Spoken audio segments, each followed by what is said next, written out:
This is Ben Cubbage from Elevated Trips at elevatedtrips.com. I'm an adventurer and guide on the Tibetan Plateau. I take people out to see the most beautiful mountains and untouched culture of the Tibetan Plateau. And we're here at Labrang Monastery, one of the largest Gelug monasteries in all of the Tibetan Plateau, with about 1,500 monks in residence and probably another 1,000 monks visiting the monastery at any given time. This is a huge yellow hat sect monastery. We're standing right here on this mountain at 3,000 meters looking down at the monastery, and today we're going to be walking with pilgrims and discovering a little bit about Labrang Monastery, especially around Tibetan New Year time.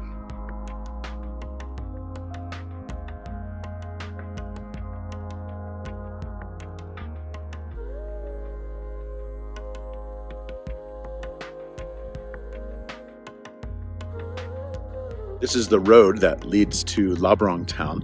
We are now about 30 minutes from Labrang. It is the middle of January 2023, and you can just see it is barren and desolate. And this road used to take 12 hours to drive because it was all muddy. Now it's about a 5-hour drive from Xining driving to Labrang, and about a 4-hour drive from Lanzhou to Labrang. You can see it's all paved, but it is beautiful in the summer, especially with these high grasslands, thousands of yaks grazing out here. These days, all the yaks have come down in elevation and are at lower elevations, but it's still a beautiful drive in the winter.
Okay, we're at the Labrang Kora, walking around, and you can see this guy behind me.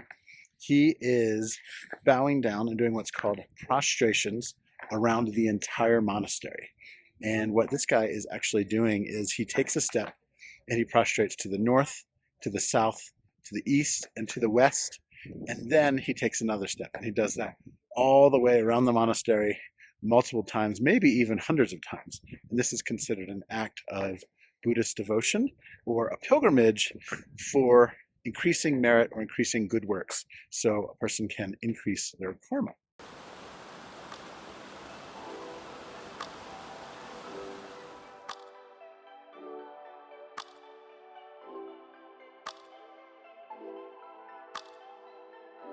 Okay, we're walking around this set of thousands and thousands of spinning wooden prayer wheels.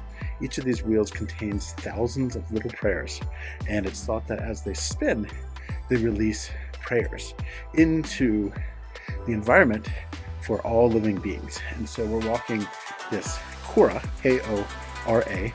Kora is just a term that means a religious pilgrimage, usually around a monastery. Usually around a monastery there's thousands or hundreds of prayer wheels like this one, and there's a small Kora like this one, and then there's a big Kora that actually goes up into the mountain overlooking the Labrang Monastery.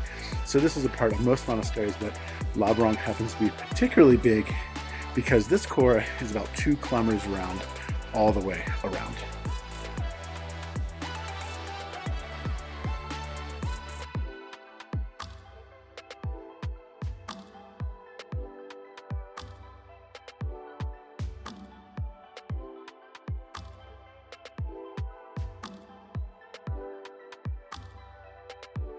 Okay, behind me, where this lady is actually coming out of this little dark room, is a special feature of this monastery called a giant prayer wheel.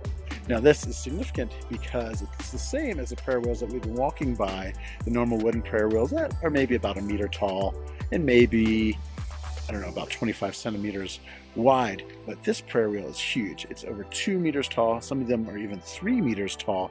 And people will go into this room and actually spin this wheel like these people are doing. And we're going to have a look at that.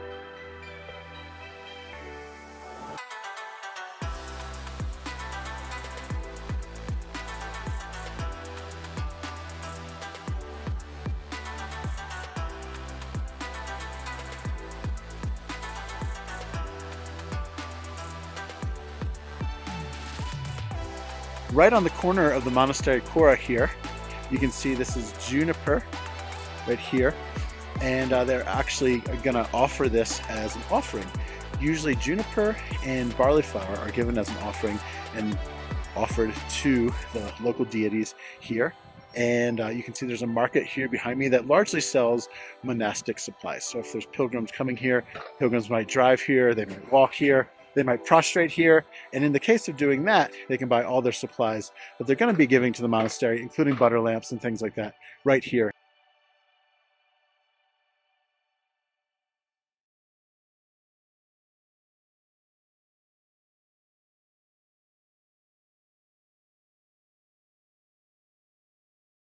One of my favorite parts about living overseas is just exploring these tiny little grocery stores that exist in these rural Tibetan towns, just seeing what they have here. They have ramen noodles and lots of offerings, prayer beads, monk clothes, prayer flags, COVID masks, ice cream, Pepsi, Coke. And my favorite thing, which is just behind me in this fridge right here in these white containers, is yak yogurt. This is freshly milked yak yogurt, probably milked either today or yesterday afternoon, and it's very tart, it's very sour, and it's also very thick and creamy, and I really, really love this yak yogurt, especially with a little bit of sugar or honey. Is very nice. So this is a typical Tibetan store, and this is a store that's along the monastery Kora. Here on this little stand you have some prayer flags, so pilgrims, as they're walking around the monastery, can buy these flags. They may go up high on the mountain and hang the flags on the mountain, and as the flags flip around and flap around in the wind, they're thought to release prayers for all living beings. Okay, on the corner of the monastery here, on just about every corner, you can see this stupa or gompa, and this marks one of the edges of the monastery. And I have a little bit of a friend here. Hey, what's up? So, always a fun thing. People coming around. I love it. I love it when people join the video. That's so fun. Anyway, so this is the monastery stupa, and we're walking.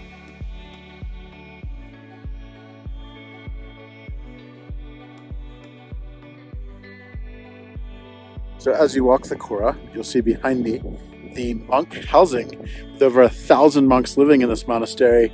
Each of these little white buildings contains kind of what is equivalent to the monk dormitory. And so you can actually walk through the monastery in these little alleys here. And behind me is this temple. This is the temple where they actually worship. And then the white buildings are the housing or dormitories for all the monks, like these guys walking behind me.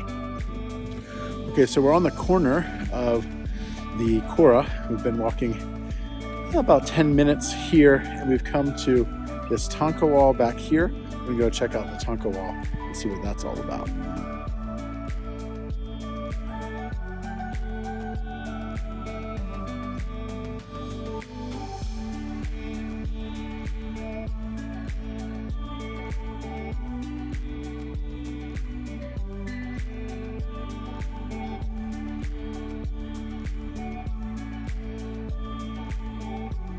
Okay, we're here walking up the Thangka wall.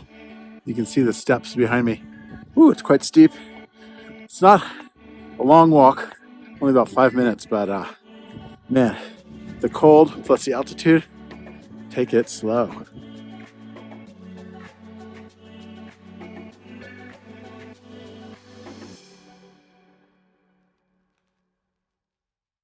This is a huge, roughly 50-meter long vertical wall where they actually hang what's called a Thangka, Thangka. That is basically a huge Tibetan religious painting, and the whole painting fills up this huge 50-meter long surface. It only happens once a year during the Monlam festival, and actually that's going to be happening in just about 2 weeks, right around middle to beginning February, depending on the lunar calendar. And they're going to bring out Thangka just for one day and hang it down right here on the Thangka wall. Most Tibetan monasteries you'll visit on the plateau do have a wall like this. This just happens to be an exceptionally big and large and prominent wall. And this whole area, this whole parking lot below me, will fill entirely with thousands and thousands of people here to celebrate the unveiling of the Buddha. And they have a particular Thangka that they pick every year that is different every year.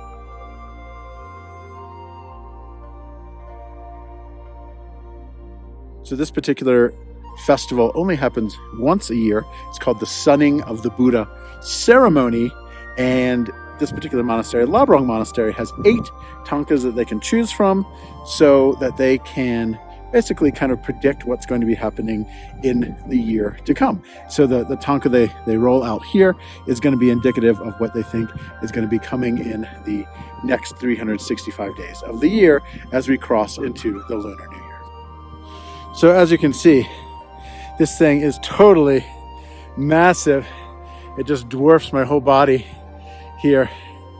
And you can actually climb down these steps behind me, but they are very steep and quite narrow as well.